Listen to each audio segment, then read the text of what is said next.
Bien, ce matin, on va se tourner devant le Seigneur, lui demander qu'il nous guide. Il y a des paroles des plus importantes ce matin pour la vie d'un croyant qu'on a dans ce chapitre-là. C'est extraordinaire, l'évangile de Jean est merveilleux du début à la fin, il nous éclaire, nous donne des précisions sur plein de choses. Puis ce matin, ça va nous parler de la foi, de croire. Très important. Mais avant, on va se courber. Seigneur Tout-Puissant, toi qui es devenu notre Seigneur, notre Maître, notre Sauveur, c'est à toi qu'on veut se tourner ce matin. Seigneur, tu nous as laissé les paroles de la vie éternelle et c'est celle-ci qu'on veut écouter. Celle qui aura un impact dans l'éternité. Seigneur, accompagne-nous, donne-nous ta sagesse qu'on a tellement besoin, ton Esprit Saint pour nous, qu'on comprenne bien, Seigneur. Puis accompagne tous ceux qui nous écoutent et tous ceux qui écoutent par DVD ou sur Internet, Seigneur. Les assemblées aussi qui le font, bénis-les, Seigneur. Puis qu'en chaque parole, Seigneur, c'est à toi qu'ils vont regarder. Merci, Seigneur, du privilège qu'on a de pouvoir te servir. Amen. L'Évangile, chapitre 6. La semaine dernière, on avait vu la foi de Philippe éprouvée par Jésus. Vous vous souvenez, hein? Jésus, Philippe. On a vu aussi par les 5 pains et 2 poissons. Il y a plus de 5000 qui ont été nourris, 5000 hommes, plus les femmes, les enfants. Puis, il y a eu 12 paniers remplis des restes. 5 poissons, 5 pains puis 2 poissons pouvaient peut-être faire une partie d'un panier. Dieu a le contrôle des quantités et de la multiplication. Il fait ce qu'il veut. Les disciples ont peur. Même Pierre, les disciples pensaient que c'était un fantôme. Viens Pierre, tu sais. On voit les parallèles, on avait les parallèles dans Matthieu. Jésus les rassure.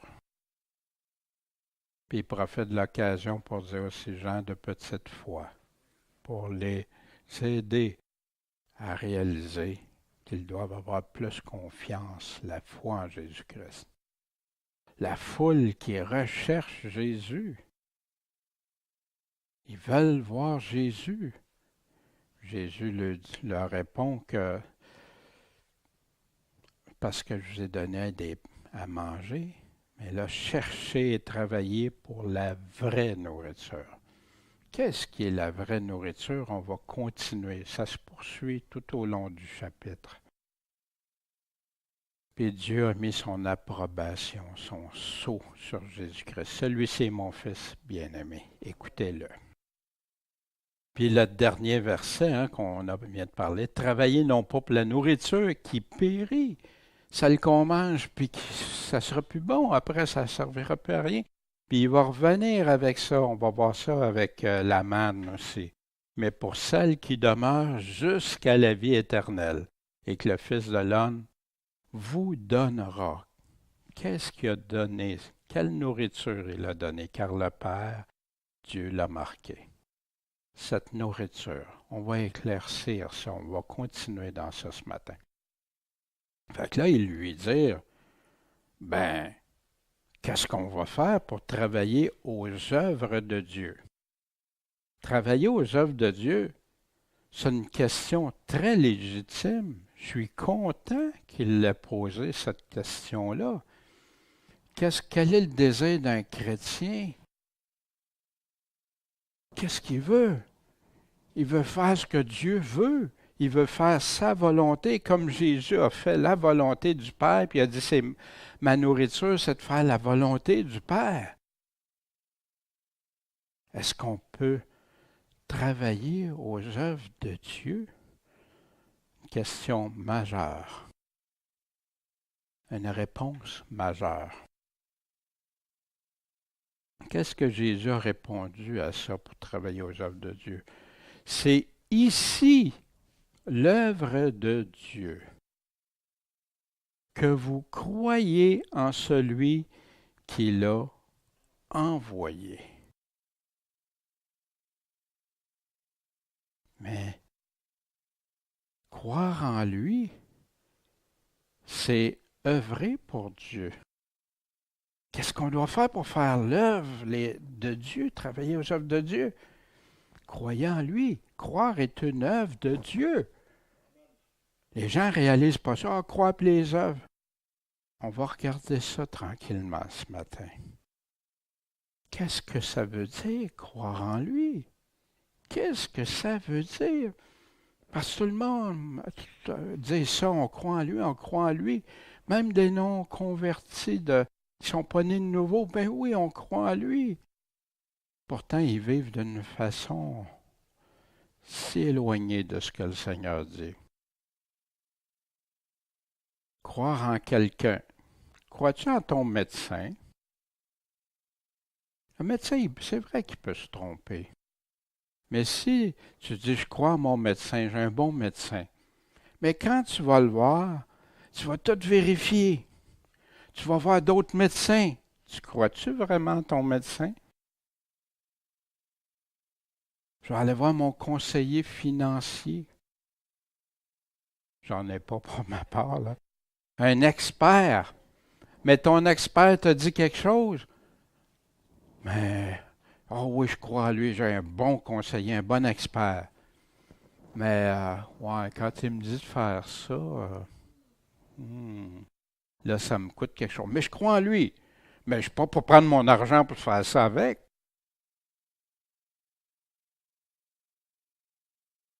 Qu'est-ce que ça veut dire? Le suivre fidèlement avec une confiance totale en lui. Puis on va regarder qu'est-ce que ça peut être.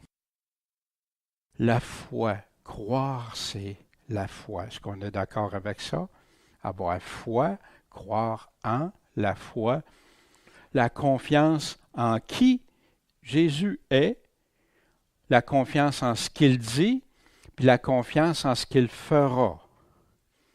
Mais toutes ces paroles, pas juste celles que je choisis, pas juste quand il me dit des affaires qui sont agréables, mais quand sinon ça, on va voir ça, les paroles trop dures pour certains tantôt. Croire en Jésus, est-ce que ça prend le repentir? On va le voir dans quelques instants. Se repentir, l'abandon du péché, vivre selon Dieu. Dieu nous a créés pour vivre dans le péché? Non! Puis Jésus est venu nous délivrer du péché, nous délivrer de la puissance que le péché a sur l'homme. Aujourd'hui, il y en a qui pensent que délivrés, ils peuvent continuer à vivre dans le péché puis sans problème. Obéir. Ouh, ça, j'aime pas ça. Obéir. Oui, Jésus, il dit, quand il parle, les fois qu'il donne la grande commission, enseignez-leur tout ce que je vous ai commandé, puis baptisez-les, baptême. C'est triste de voir des gens qui sont prêts à effacer. Ah, c'est pas grave, c'est pas important. Non, c'est Jésus même. Moi, je ne peux pas abolir, annuler les paroles de Jésus. Si Jésus le dit, pourquoi je vais combattre contre ça? Le suivre, ceux qui entendent ma voix et me suivent, à ceux-là, je donne la vie éternelle. Personne ne les ravira de ma main. Mais quelles sont les conditions de Jésus? À qui promet ça? Ceux qui l'entendent, qui le suivent, ceux qui n'écoutent pas d'autres, des faux bergers. Le seul vrai berger, vivre selon Christ. Peux-tu vivre, comme Paul nous dit si souvent, ceux qui vivent selon la chair, ils vivent dans le péché, puis il est décrit tout. La persévérance, mais voyons donc. persévérer. Ben non, j'ai cru un jour, fait que c'est correct. Petite surprise, parce que croire est un verbe continu, actif continu. Persévérer Dieu en premier, prendre sa croix, porter du fruit. Celui qui persévérera jusqu'à la fin sera sauvé. Il y en a qui oublient très facilement la parabole des 4 semences, dans laquelle Jésus exprime très clairement. Il y en a juste une catégorie qui va porter du fruit puis qui va se multiplier, c'est ceux qui écoutent puis qui mettent en pratique sa parole. Mais les autres, il y en a qui n'ont pas de fruits du tout. Il y en a que les fruits, ça ne porte pas de fruits, ils se laissent étouffer. Puis il y en a d'autres que c'est des fruits immatures. Qu'est-ce qu'on peut faire avec des fruits immatures? Persévérer. Je peux-tu éliminer, si je dis je crois en Jésus, je peux-tu éliminer le repentir? Puis dire que je crois en Jésus pareil? Je peux-tu abolir l'obéissance? Oh, c'est des œuvres. Il y en a même qui disent que le baptême, si tu veux être baptisé, c'est parce que tu vas être sauvé par tes œuvres. Je m'excuse, mais c'est une œuvre que Jésus nous a dit de faire, d'obéissance. Suivre selon. Christ, ben non, c'est plus important, mais je crois en Jésus.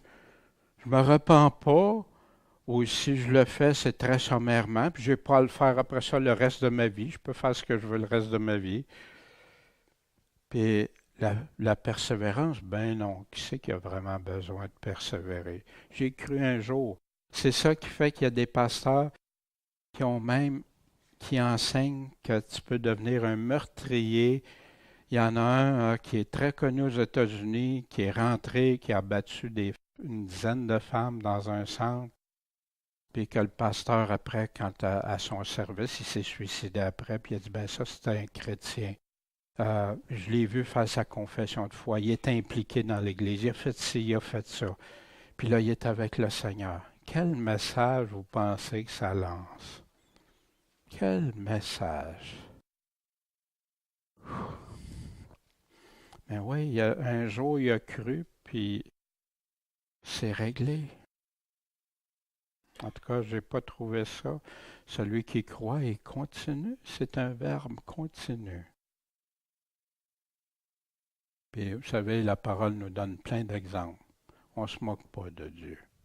On croit en lui ou on ne croit pas. Puis on va le voir. La foi, est-ce que ça peut anéantir ou abolir les autres aspects? Ou ça peut les confirmer? Montrer que tu as la vraie foi. Lesquelles des paroles de Jésus qu'on va pouvoir rejeter? On va les regarder. Quand Jésus même, lui-même dit, je l'écoute en toutes choses. Puis cette valeur, parce qu'il y en a plein qui prennent tellement d'énergie à enseigner le contraire de ce que Jésus va dire, puis on va le regarder. Qu'est-ce que Jésus dit par rapport à la foi, hein, la confiance, la foi, le premier élément qu'on a vu? C'est pourquoi je vous ai dit que vous mourrez dans vos péchés, car si vous ne croyez pas ce que je suis, vous mourrez dans vos péchés.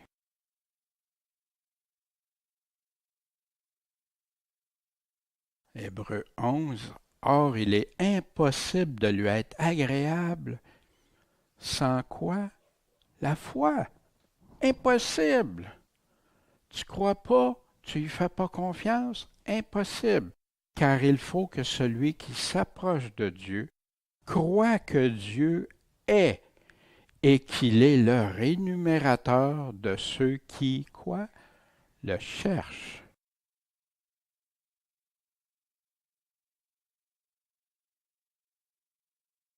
Au niveau de la repentance, Jésus dit, repentez-vous, car le royaume des cieux est proche.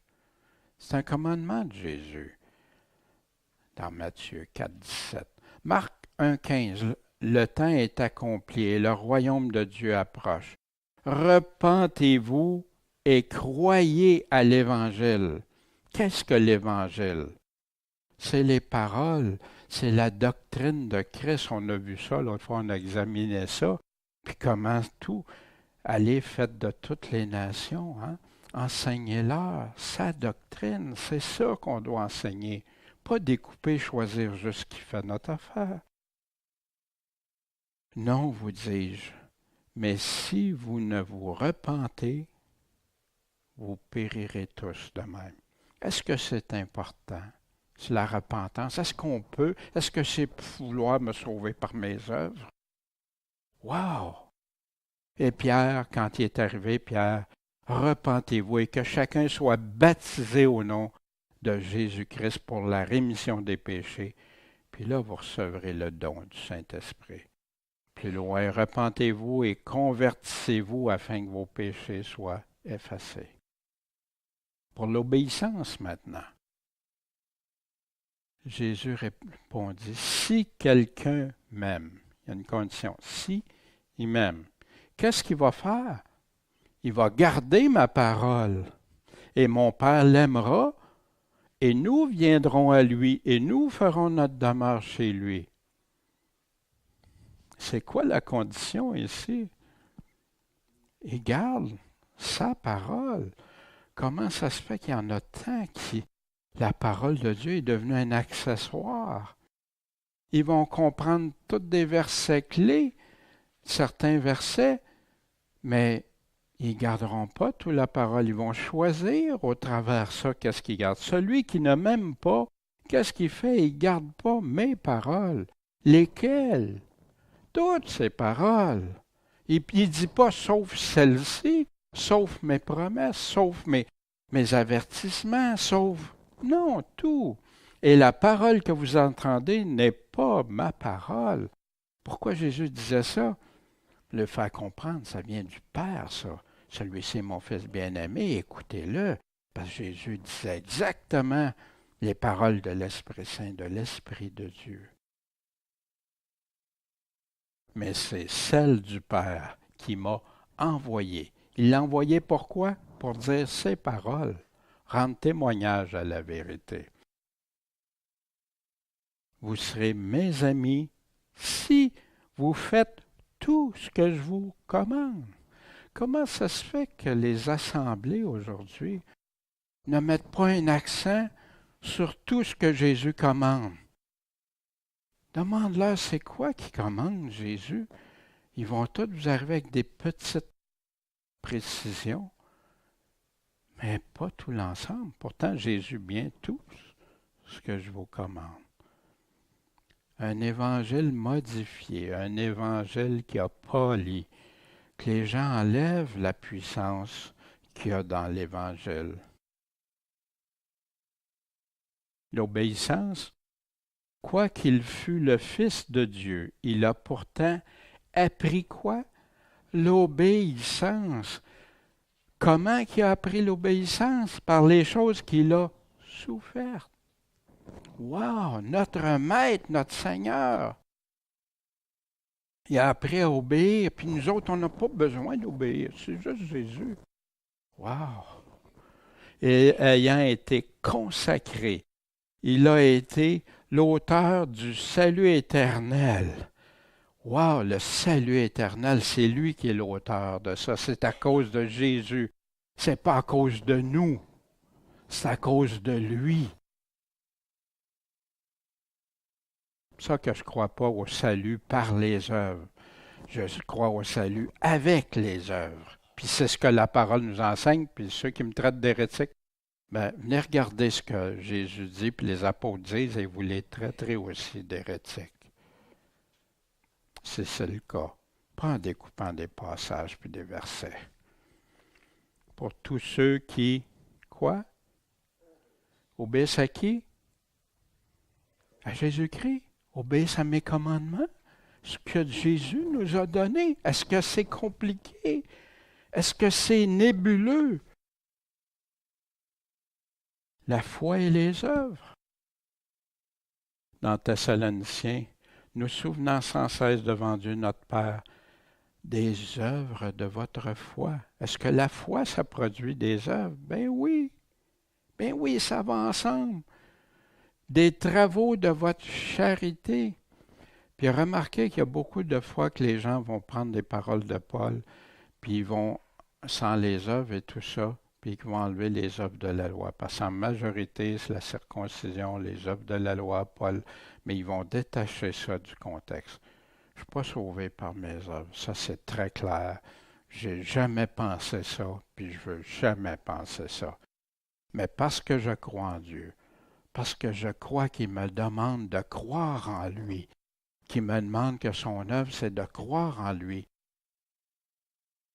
puis c'est de croire qu'est-ce qu'il me demande de faire en lui. La fermeté de votre espérance en notre Seigneur Jésus-Christ. Fait qu'ici, mon espérance, c'est-tu dans mes œuvres? Non, c'est en Jésus-Christ. Mais pourquoi il faisait des œuvres d'abord? Parce qu'il aimait Dieu, parce qu'il voulait obéir au Seigneur. Comment mon Père est glorifié, Jésus nous dit dans Jean 15, 8, que vous portiez beaucoup de fruits et vous serez alors mes disciples. Si tu ne portes pas de fruits, est-ce que Jésus nous dit qu'on est ses disciples? Il n'y a pas de mystère dans ça. Il dit qui va être ses disciples? Celui qui porte du fruit. Jésus dit aussi la persévérance, celui qui persévérera jusqu'à la fin, d'être prêt à donner sa vie, d'être prêt à mourir même. Sinon, tu la perds pour l'éternité. Wow! C'est-tu des paroles en l'air que Jésus a dit? Es-tu prêt même à te faire rejeter, te faire haïr, comme nos frères, nos sœurs actuellement, à partir des apôtres même qui ont été même torturés, tués par amour, sans jamais renier la foi? Dieu en premier. Ceux qui ont les talents, il y en a un qu'il va lui enlever même ce qu'il pensait qu'il y avait. Les serviteurs fidèles, infidèles.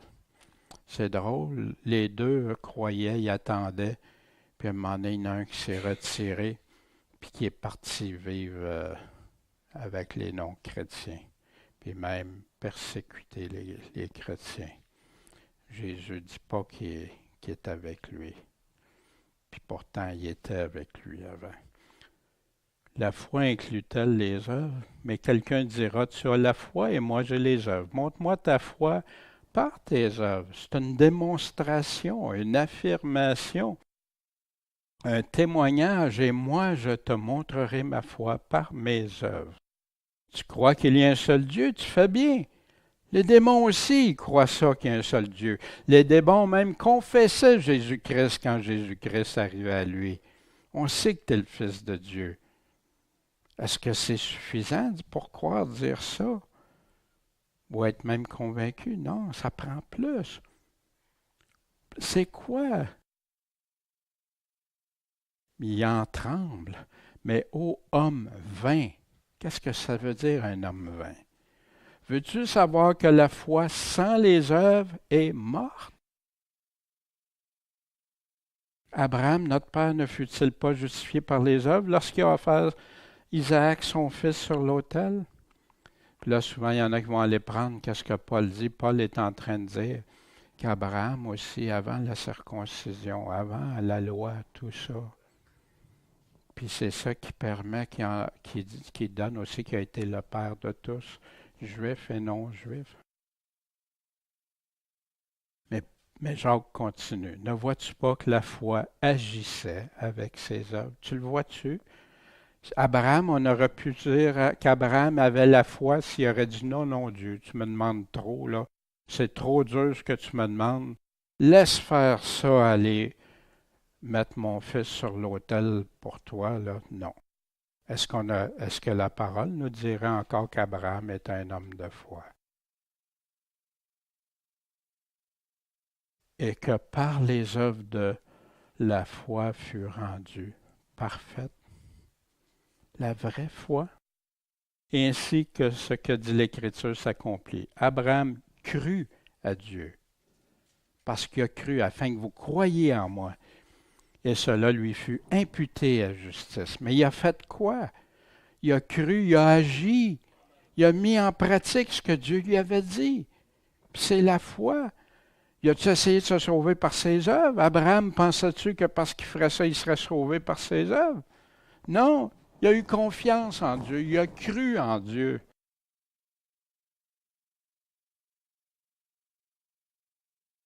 Puis il fut appelé ami de Dieu. Je ne sais pas ce que ça vous fait, mais vous êtes mes amis si vous faites tout ce que je vous commande. Abraham a fait ça, il a cru, il a fait ce que, pas pour se sauver par ses œuvres, parce qu'il a aimé Dieu. Il a voulu croire en Dieu. Il a mis toute sa confiance, son espérance en Dieu. Donc, vous voyez que l'homme est justifié par les œuvres et non par la foi seulement. Vous savez, on entend souvent ça, par la foi seulement, seulement la foi. Mais la Bible ici nous donne non par la foi seulement. C'est pour ça qu'il y a des réformateurs qui, comme Luther, Calvin, tout ça, Luther qui appelait ça un évangile de paille. Il n'aimait pas Jacques parce que ça contredisait la théorie d'Augustin. C'était un augustinien, puis mais pourtant l'Église primitive a retenu ça comme une lettre approuvée, une lettre qui fait partie du canon des Écritures. Qui peut rejeter ou atténuer les œuvres de Dieu? Éphésiens, Paul lui-même, car nous sommes son ouvrage ayant été créé en Jésus-Christ, ceux qui croient en lui, pour les bonnes œuvres que Dieu a préparées d'avance afin que nous y marchions. Qui les a préparées? C'est Dieu. Pourquoi tant de paroles contre les œuvres, contre les œuvres, contre les œuvres? Ce que ça fait, ça rend des églises tièdes. Des églises qui, Jésus parle dans les 7 églises aussi, puis je te connais par tes œuvres, puis il décrit des œuvres des églises. Savoir la vie éternelle à ceux qui, persévérant dans les bonnes œuvres, ils cherchent la gloire, l'honneur et l'immortalité. Jésus qui s'est donné lui-même pour nous afin de nous racheter de toute iniquité. Amen, Seigneur. Et de nous purifier. Continuer. La sanctification se continue et de se former un peuple particulier, un peuple pour lui, un peuple saint, un peuple sanctifié, mis à part, zélé. Pourquoi? Pour les bonnes œuvres. Pourquoi qu'on déprécie les œuvres de Dieu? Où on trouve la foi? La foi vient de ce qu'on entend. Ce qu'on entend vient de la parole de Dieu. Fait que là, OK, tu nous dis ça, l'œuvre de Dieu, c'est de croire en toi. OK, quel miracle fais-tu donc? Attends, Jésus vient de faire des miracles que personne n'est capable de faire, que nous le voyons et que nous croyons en toi. Quelle œuvre fais-tu? Nos pères ont mangé la manne dans le désert, selon qu'il est écrit, il leur a donné à manger le pain du ciel. Fait que là, ils vont prendre la Bible pour prouver leur argument. Jésus répond quoi? En vérité, en vérité. Peux-tu changer quelque chose? Non, c'est... Je vous le dis. Moïse vous a pas donné le pain du ciel. Oh! Oh, un instant. Eux autres, ils affirment, la Bible nous dit ça. Jésus, non. Non. Mais mon Père vous donne le vrai pain du ciel. Oh! Mais la manne, c'était quoi? Puis le pain du ciel, c'est quoi? Car le pain de Dieu est celui qui est descendu du ciel et qui donne la vie au monde. C'est qui ce pain de vie-là? C'est Jésus.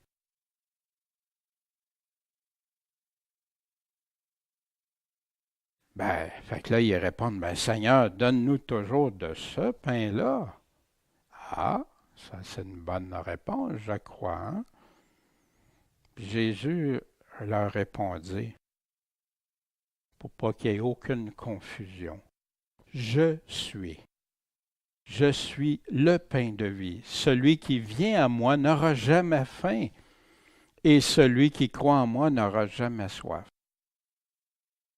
Est-ce qu'il parlait qu'on n'a jamais faim puis jamais soif terrestre? Mais non, hein? C'est spirituellement qu'il nous le dit. Vous vous souvenez, pour la soif, Jésus, souvenez, c'est le prochain chapitre qu'on va voir. Jésus se trouvait là, il s'écriait, si quelqu'un a soif, qu'il vienne à boire et qu'il boive. Comme la Samaritaine, hein, qui aurait des fleuves d'eau vive. Celui qui croit en moi, des fleuves d'eau vive couleront de son sein, comme dit l'Écriture. Mais qu'est-ce qu'il veut dire, Jésus? Parce comment on va avoir de l'eau comme ça, puis boire? Mais la Bible nous le dit. Ah, il dit cela de quoi? De l'esprit que devaient recevoir ceux qui croiraient en lui. Fait que cette eau-là, cette eau vive, cette eau qu'on boit, c'est l'Esprit Saint qu'on reçoit, car le Saint-Esprit n'avait pas encore été donné parce que Jésus n'avait pas encore été glorifié. Voyez-vous? Fait que si je veux savoir c'est quoi l'eau vive, c'est quoi l'eau, c'est quoi son breuvage, mais je vous l'ai dit, vous m'avez vu, puis vous ne croyez pas. C'est-tu important? Et vous ne croyez pas, c'est très majeur parce que l'œuvre de Dieu qui demandait, c'était de croire en Jésus, qui il était, ce qu'il disait, ce qu'il faisait, ce qu'il ferait. C'est de croire en lui, Fils de Dieu, Sauveur du monde, Seigneur et celui qui va juger aussi. Tout ce que le Père me donne viendra en moi. Je ne mettrai pas dehors celui qui vient à moi. Tout ce que le Père me donne, il va venir à moi, puis je ne mettrai pas dehors celui qui vient à moi. Jésus démontre une grande ouverture, mais il y a une condition, ça vient du Père.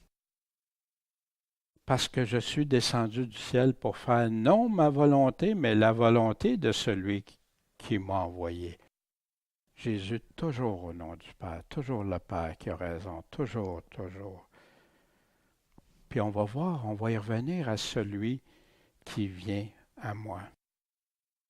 Puis on va savoir pourquoi qu'il y en a qui, ça prend le Père. Le Père a dit quoi à Jésus? L'œuvre de Dieu, c'est qu'il croit en toi, mon fils, que j'envoie. Fait que s'il ne croit pas, le Père va-tu les amener? Puis Jésus va-tu pouvoir les accepter?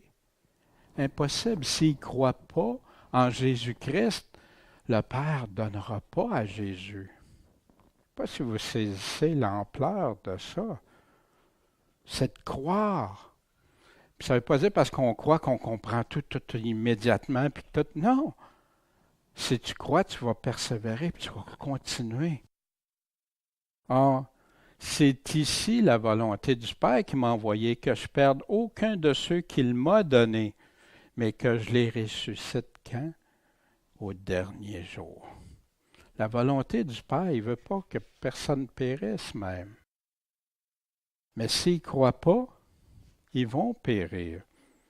C'est ici la volonté de celui qui m'a envoyé, que quiconque contemple le Fils, réalise, admire, puis comprenne qui il est et croit en lui. Il y a les deux. Ah oui, réaliser qui Jésus est, tout ça. puis croit en lui, ait la vie éternelle.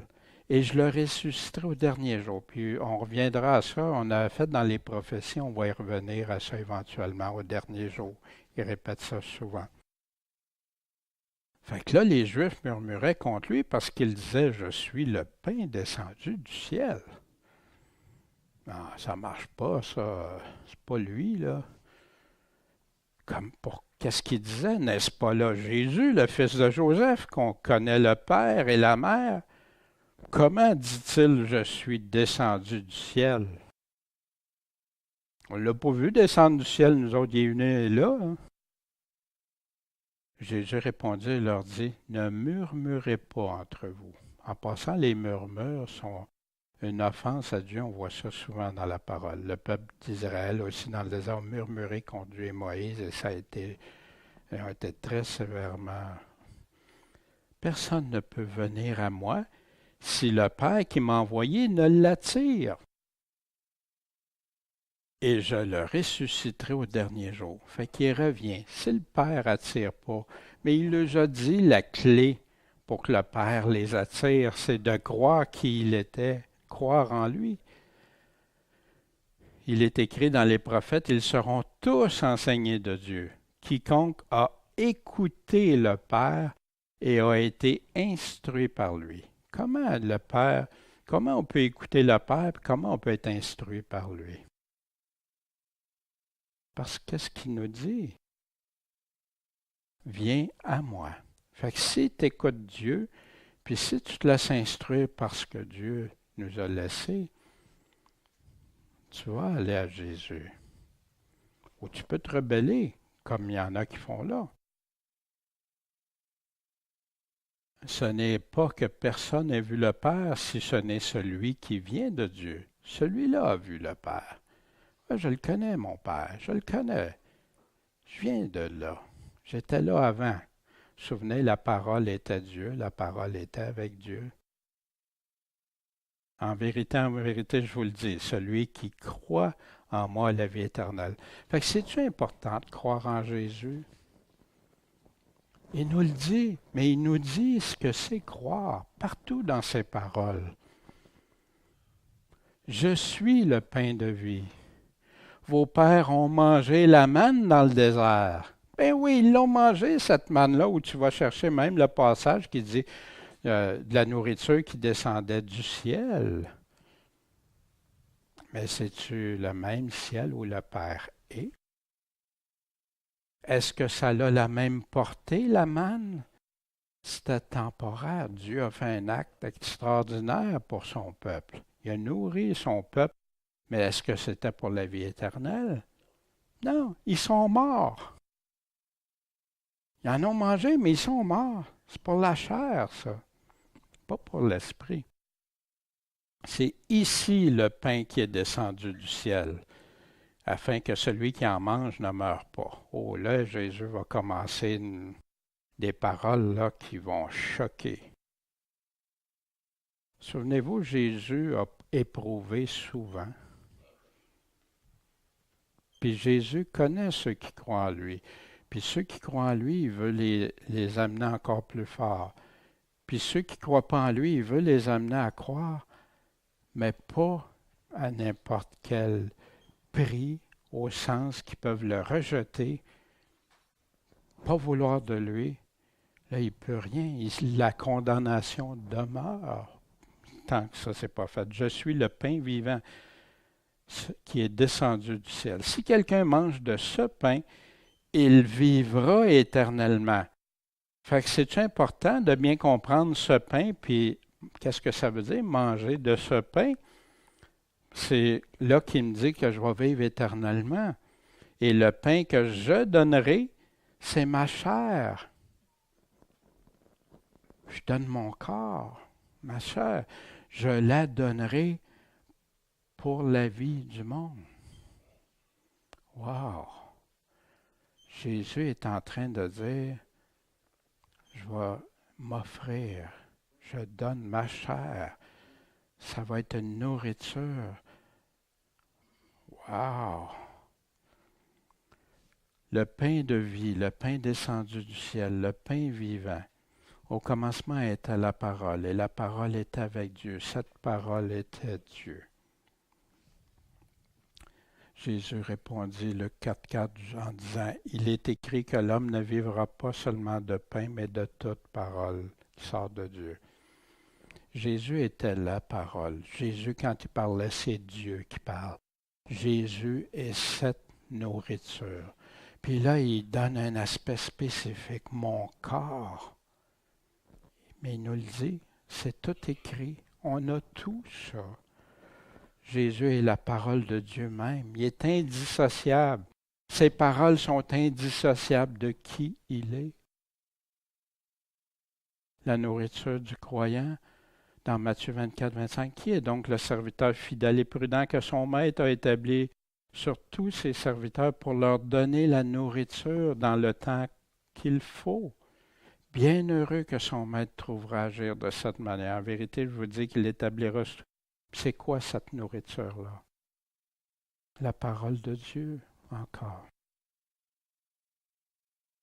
Les Juifs disputaient donc entre eux, disant, « Comment cet homme peut-il donner sa chair à manger? » Le corps de Jésus à manger.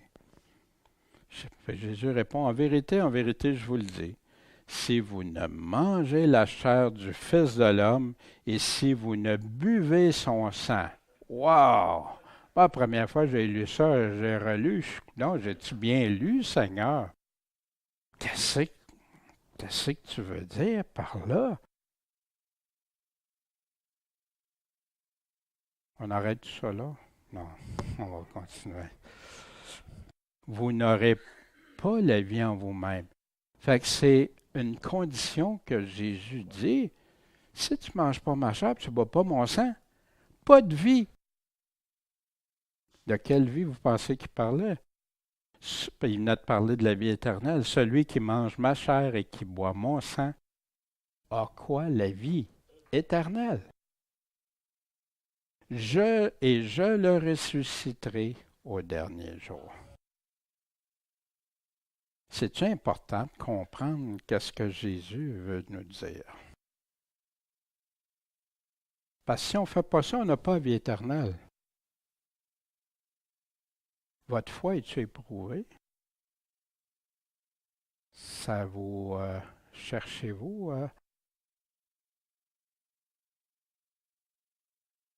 Car ma chair est véritablement, en vérité, une nourriture, et mon sang est véritablement un breuvage. C'est pour ça qu'il y en a qui expliquaient aussi que les chrétiens, on a ça dans les premiers écrits des non-chrétiens, là, des historiens, que c'était des cannibales. Et même ils se réunissaient pour célébrer ça. Celui qui mange ma chair et qui boit mon sang demeure en moi, et moi en lui. Quand vous voyez « a la vie éternelle », quand vous voyez « demeure en lui », allez chercher les autres places qui disent qu'est-ce que c'est demeurer en lui. Allez chercher les autres places qui disent qui boit, qui mange, puis qui a la vie éternelle. Puis vous allez voir, les choses vont s'éclaircir. Manger, c'est quoi? Se nourrir. Boire, c'est s'abreuver. Où je vais me nourrir? Où je vais m'abreuver? Je ne sais pas si ça vous aide à préciser les choses. Moi, ça m'a beaucoup aidé.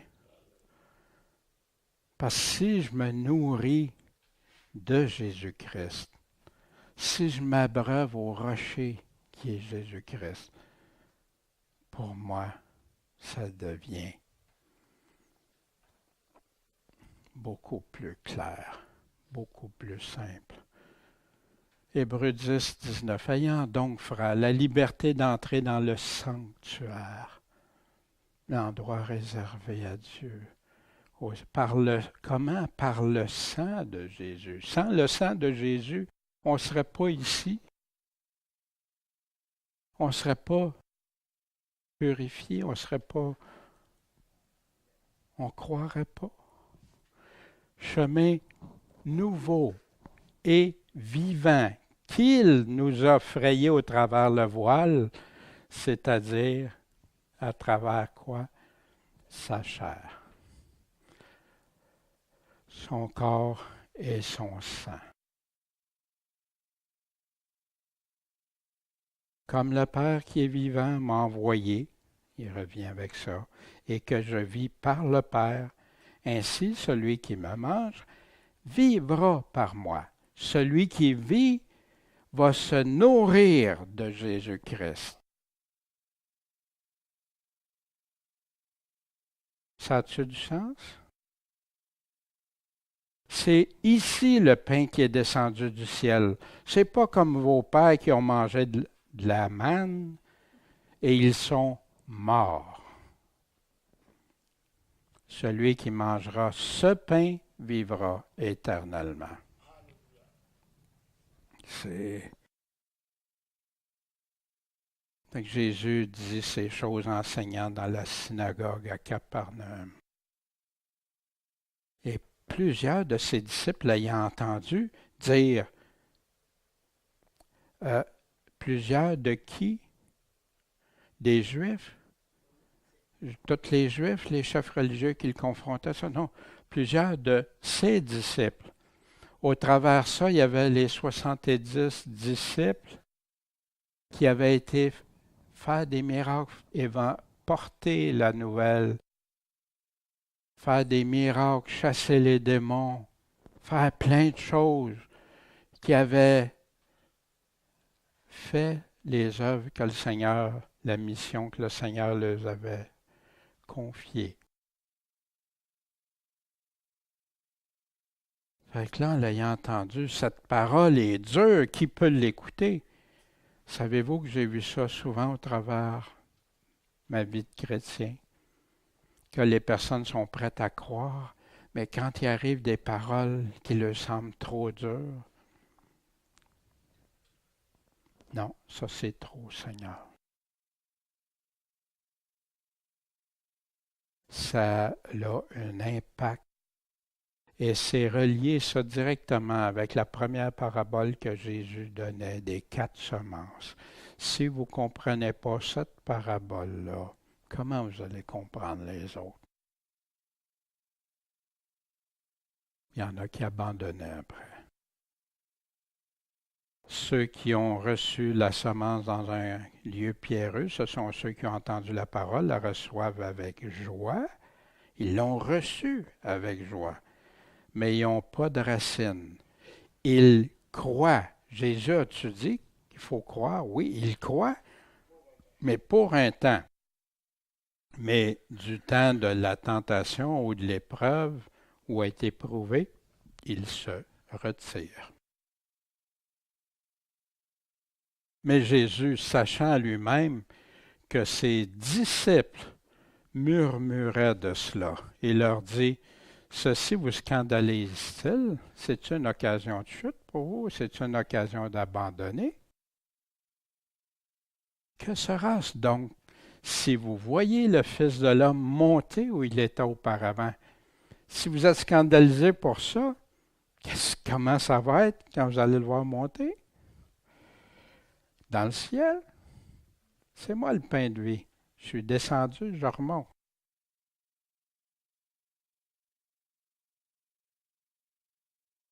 C'est l'esprit qui vivifie.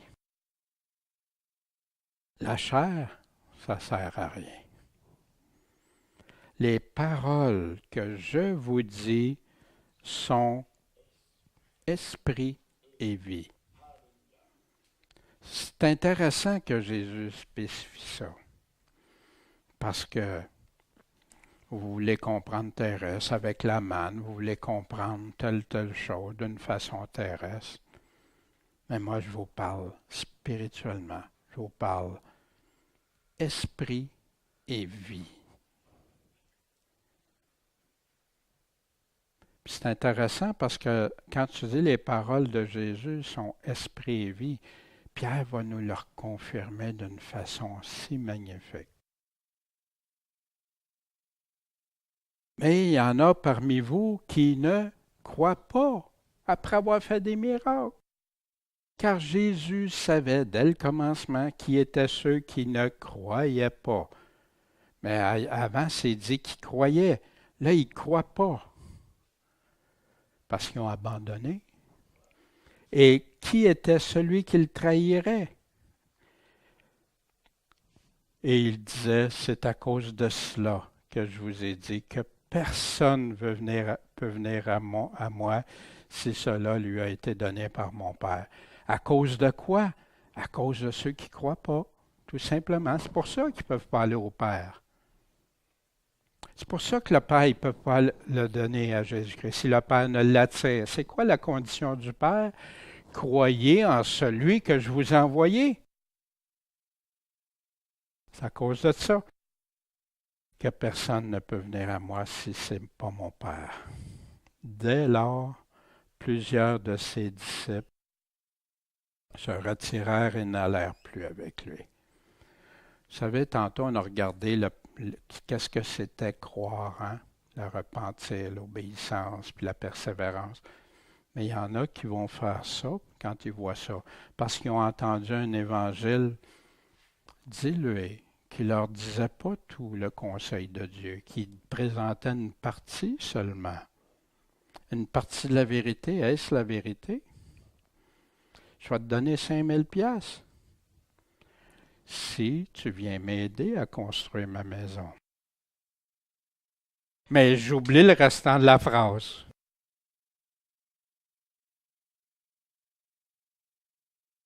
C'est la vérité. Oui, oui, il me l'a dit qu'il me donnerait 5000 pièces. 1 Corinthiens 2,14. Or, l'homme animal ne comprend pas les choses qui sont de l'Esprit de Dieu, car elles lui sont une folie. Wow. Et il ne peut même les entendre parce qu'elles se discernent comment? Par l'Esprit, spirituellement. Mais l'homme spirituel discerne toutes choses, puis il est jugé de personne. Quand même, n'importe qui dit n'importe quoi sur toi, si tu as confiance en ton Dieu, tu le suis, tu l'aimes, tu lui obéis, garde. Jugez-moi, condamnez-moi, traitez-moi d'hérétique parce que je dis les paroles de Jésus, de Paul. Jésus dit donc aux 12, et vous voulez pas aussi vous en aller? À qui dit ça? Aux 12, qui sont devenus les 12 apôtres. Pierre lui répondit, oh, que c'était une phrase, moi, qui me... Seigneur, à qui irions-nous? Qui d'autre? À qui? Tu as les paroles de la vie éternelle.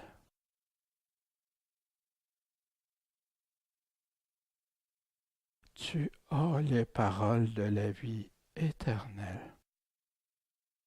Est-ce qu'il croyait, Pierre? Est-ce que les 12 ont cru? Ouais. Oui, ils ont tous cru.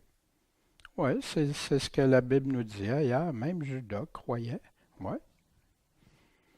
Et nous avons cru. Et nous avons connu que tu es le Christ, le Fils du Dieu vivant.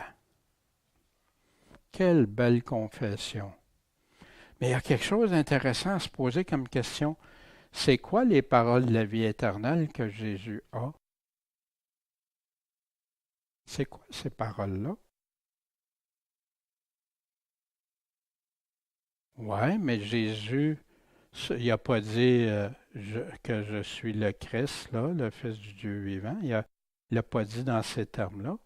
Tu as les paroles de la vie éternelle. C'est quoi ces paroles-là? C'est son évangile. C'est son évangile. 2 Corinthiens 3,6. Les paroles de la vie éternelle. Puis je n'en parle parce que c'est trop important. J'ai vu ça faire des dégâts dans les assemblées. Qui nous a aussi rendus capables d'être quoi? Les ministres du Nouveau Testament, la Nouvelle Alliance, le Nouveau Testament. C'est quoi ministre du Nouveau Testament? C'est-tu juste certaines paroles ou toutes les paroles? non de la lettre, mais de l'esprit. Ah, regarde, tu ne peux pas utiliser la lettre, là. C'est l'esprit qui va. Attends une minute. Je suis ministre du Nouveau Testament.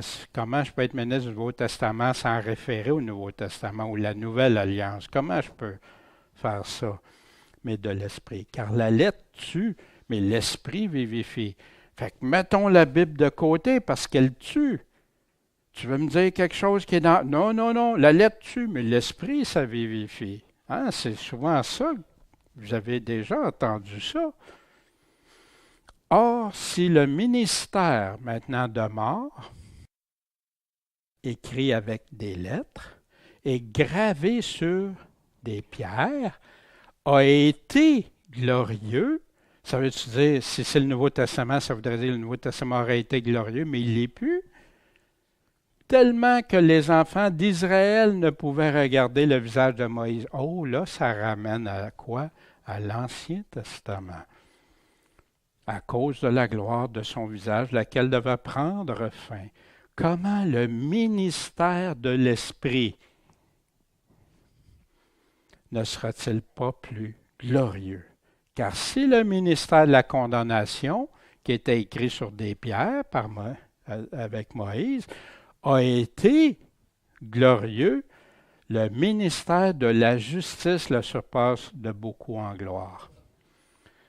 Est-ce que c'est du Nouveau Testament que la lettre tue? Au contraire, au contraire. Éphésiens 6, 17, Paul nous le dit très clairement ici.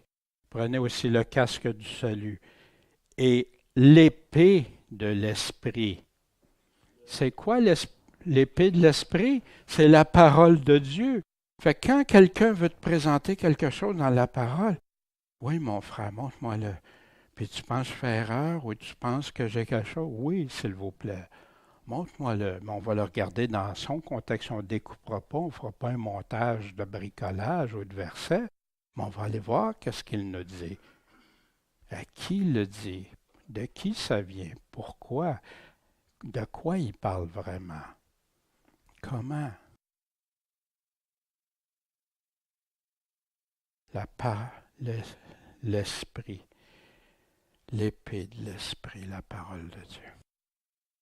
Jésus leur répondit, ne vous ai-je pas choisi, vous, les 12, et un de vous est un démon. Dieu, le Nouveau Testament est rempli d'endroits aussi qui nous dit que dans les assemblées, il y a beaucoup de faux. Il y a des personnes, pas tous, là, mais il y en a. Puis ici, même Jésus en avait un. Or, il parlait de Judas l'Iscariote, le fils de Simon, car celui-ci devait le trahir. Il ne l'a pas fait encore. Lui, un des 12. On connaît la suite de l'histoire. Ce matin, je suis bien conscient que ceux qui m'écoutent pour la première fois vont dire qu'est-ce que c'est ça, puis qu'est-ce qu'il y en a. Mais je vous en supplie, soyez pas d'accord avec moi, soyez d'accord avec ce que Dieu dit. Allez vérifier, puis parlez-en avec lui. Priez-le. Écoutez-le.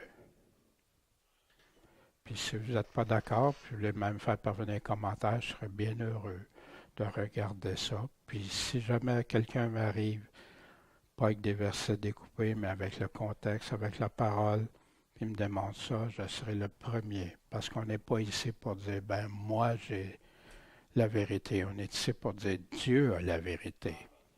Dieu a raison. Dieu aura raison. En réflexion ce matin, fais-tu l'œuvre de Dieu? Es-tu en pleine assurance que tu crois en lui? Mais qu'est-ce que ça signifie croire en Jésus pour toi? Qu'est-ce que ça veut dire croire en lui? T'es-tu déjà posé la question ou si tu as laissé les autres répondre à ta place? Si c'est quelqu'un d'autre qui t'a dit ça, c'est croire en Jésus. Ou si tu as été voir, selon Jésus lui-même, les paroles qu'il dit, sans les isoler, sans les découper, sans... Non, prends le tout. Puis tu vas voir qu'il n'y a rien qui se contredit. Tout se complète, tout s'harmonise. Mais quand tu les découpes, ça semble se contredire. Quelle importance ont les paroles de Jésus pour la vie éternelle, pour toi, pour ton éternité? Quelle importance tu y accordes? Te nourris-tu et t'abreuves-tu auprès de Jésus, puis de Jésus seul? La vie éternelle, c'est pas dans une personne, c'est pas dans moi, c'est pas dans... Non, c'est en Jésus-Christ. C'est lui qui nous nourrit. C'est lui qui nous dit qu'est-ce qu'il y en est. C'est lui qui est mort à la croix, qui a offert son corps et son sang. Te nourris-tu et t'abreuves-tu auprès de Jésus seul?